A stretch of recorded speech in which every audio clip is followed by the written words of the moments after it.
उद्देश्य का अर्थ होता है कि आज हम जहां हैं उससे आगे के किसी बिंदु की कल्पना करें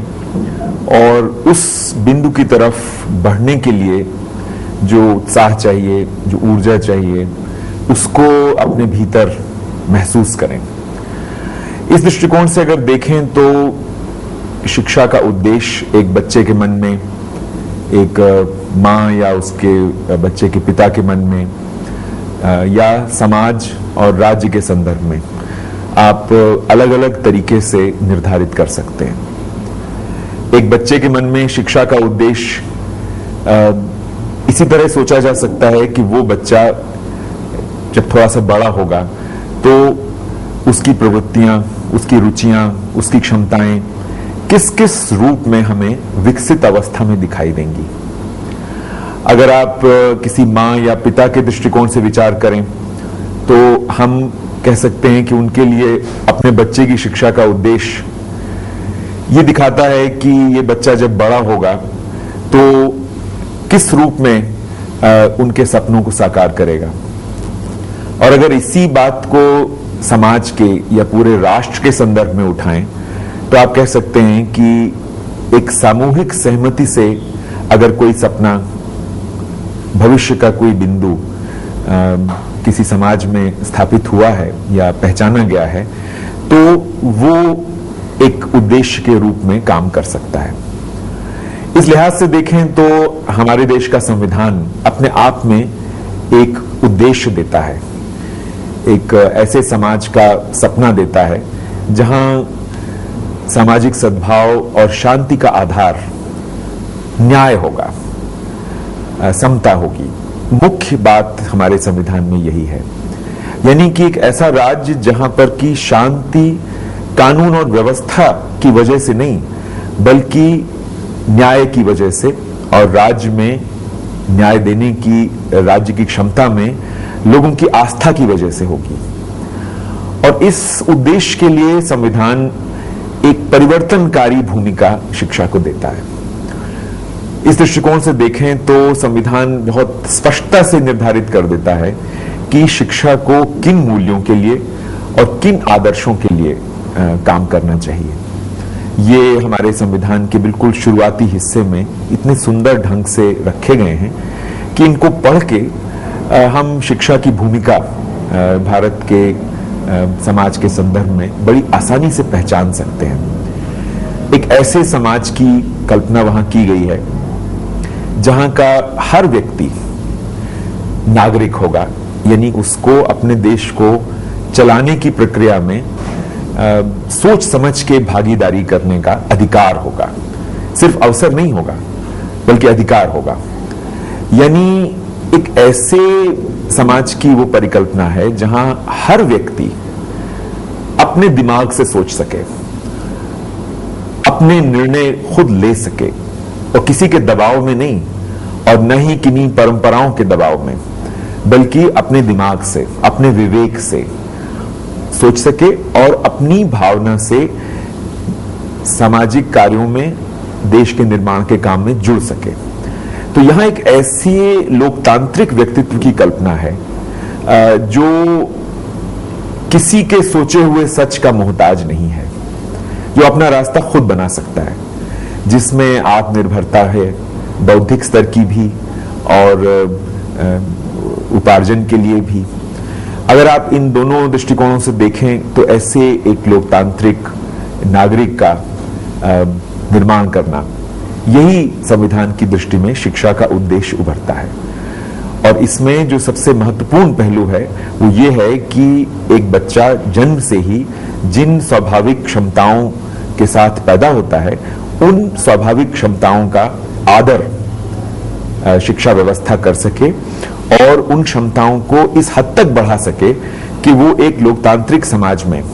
सामूहिक भागीदारी के साथ काम करने की क्षमता विकसित उस बच्चे में की जा सके। अब अगर आप इस दृष्टिकोण से थोड़ा और आगे बढ़ें तो बड़ी आसानी से समझ सकते हैं कि हमारी आज की जो शिक्षा व्यवस्था है उसमें ऐसे कौन से तत्व हैं या उसके चरित्र में ऐसी कौन सी कमजोरियां हैं जो हमें संविधान के द्वारा निर्धारित इस उद्देश्य को पाने की दिशा में आगे बढ़ाने की जगह कुछ रोकती हैं या कि अवरुद्ध करती हैं? ऐसी कौन सी कमजोरियां हैं? उनकी अगर फेहरिस्त बनाएं तो बड़ी आसानी से हमारा ध्यान इस बात की ओर जाएगा कि हमारी शिक्षा व्यवस्था दरअसल एक ऐसे युग में स्थापित हुई जब लोकतंत्र की ऐसी परिकल्पना नहीं थी। यानी वो युग था 19वीं सदी के पूर्वार्ध का, जब भारत में अंग्रेजी शासन था, इसको औपनिवेशिक शासन कहते हैं, और जो थोड़े से लोगों की मदद से एक औपनिवेशिक किस्म का शासन चलाता था, जिसमें भागीदारी का प्रश्न नहीं था। एक व्यवस्था के प्रति, एक बनी बनाई व्यवस्था के प्रति निष्ठा उत्पन्न करने का ही केवल प्रश्न था। ये जो पूरी औपनिवेशिक प्रक्रिया है, ये अन्य क्षेत्रों में राष्ट्रवादी आंदोलन से प्रभावित हुई, उसके दबाव में धीरे धीरे उसमें परिष्कार हुआ। और अगर आप 19वीं सदी के मध्य से लेकर के और आजादी के मिलने तक के इन 100 वर्षों का नजारा लें तो देख सकते हैं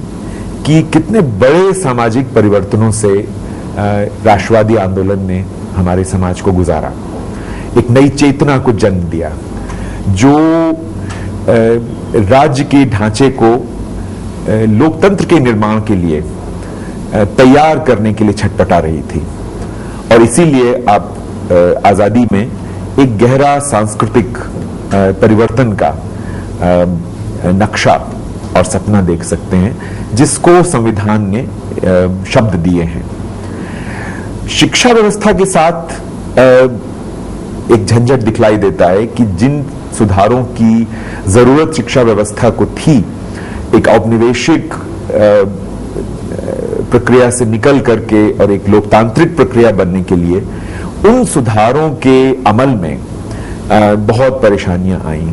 ऐसा नहीं है कि कोई सुधार नहीं हुआ, लेकिन अगर हम कुछ बुनियादी मुद्दों पर सुधारों की बात करें तो हमें लगेगा कि आजादी के बाद जो पहला राष्ट्रीय आयोग बना था, मुदालियार आयोग जिसको कहते हैं, जिसका मुख्य फोकस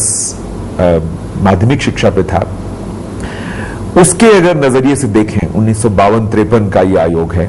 तो ऐसा लगता है कि शिक्षा व्यवस्था की कुछ बुनियादी कमजोरियां परिलक्षित हुई, पहचानी गई, लेकिन उनको सुधारने के लिए जितनी बड़ी मुहिम या कि जिस तरह की एक इच्छा शक्ति की आवश्यकता थी, उसकी कमी बनी रही। आज जब हम लोग राष्ट्रीय पाठचर्या की रूपरेखा जो 2005 में केंद्रीय शिक्षा सलाहकार बोर्ड द्वारा स्वीकार की गई है, उसके संदर्भ में बात करते हैं, तो हम उन सभी कमजोरियों को दोबारा एक तरह से सुधार के एजेंडा पर लाने की बात कर रहे हैं। इनमें से सबसे बड़ी कमजोरी है बच्चे के दृष्टिकोण से पढ़ाई को संचालित न कर पाने की हमारी व्यवस्था। हमारी व्यवस्था में बच्चा एक प्रकार से फिट होने के लिए, किसी मशीन में फिट होने के लिए एक पुर्जा बनाया जाता है। यह औपनिवेशिक युग से चली आ रही व्यवस्था है, जिसमें हम बच्चे की स्वाभाविक रुचियों, स्वाभाविक क्षमताओं, उसकी अपनी रफ्तार, उसकी अपनी दिशा की कद्र नहीं करते, बल्कि हम सोचते हैं कि जितनी जल्दी ये व्यवस्था में फिट हो जाए उतना ही अच्छा हो। तो इस प्रक्रिया में जो बच्चे की एक स्वाभाविक कल्पना शक्ति होती है और हर अनुभव से कुछ सीखने की जो क्षमता होती है, चाहे वो अनुभव स्वाभाविक हो या कोई और उसको दे रहा हो, इस स्वाभाविक क्षमता को विकसित करने की जगह हमारी व्यवस्था के कुछ पहलू ऐसे हैं जो कि उसको एक तरह से कुचलते हैं या हतोत्साह करते हैं। और ये पूरी प्रक्रिया हम अगर देखना चाहें तो कक्षा 1 में या कक्षा 2 में किसी स्कूल में बैठ के देख सकते हैं। वो ये समय है जब बच्चा पहली बार स्कूल आया है,